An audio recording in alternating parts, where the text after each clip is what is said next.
John Albers, state senator, Republican, authors a bipartisan measure in the Georgia State Senate.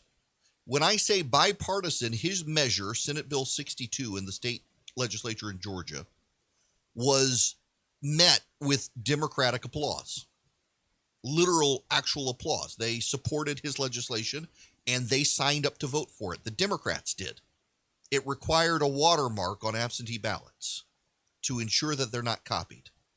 It required ballot integrity, and the Democrats supported it. It got bipartisan votes. State Senator Albers also was one of 4 Republicans to vote against the more comprehensive election reforms authored by the Republicans in the state Senate.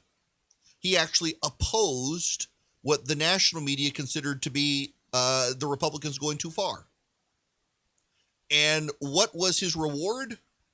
The Lincoln Project, a group that protects kid touchers, rallied a left-wing mob and got John Albers fired from his law firm. They targeted Fortune 500 companies and the law firm management, and he was fired from his law firm. He lost his job. And his sin was to actually draft a reasonable bipartisan measure. He did not support what the media considered the extreme measure. He supported the bipartisan measure. He authored the bipartisan measure and was still punished for doing so.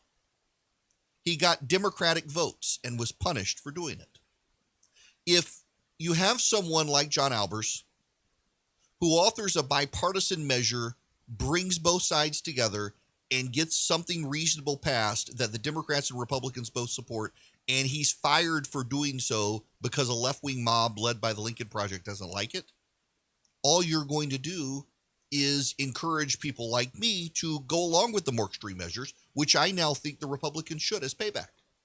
Go for broke now. Go for the extreme measures. You've got to stand up to the bully.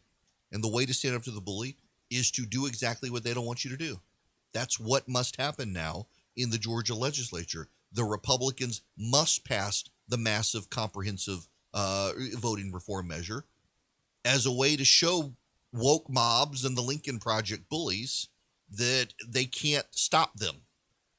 They've got to do this. If you're going to go after the reasonable guy who gets bipartisan support, it's time to stop being reasonable. And it's time to show them what will happen. They will further radicalize people, and they're going to get what they deserve out of this. It's remarkable to me that a group that protected a man who was sexually harassing teenagers is able to have that credibility. But in a world that is increasingly Sodom and Gomorrah, what do you expect?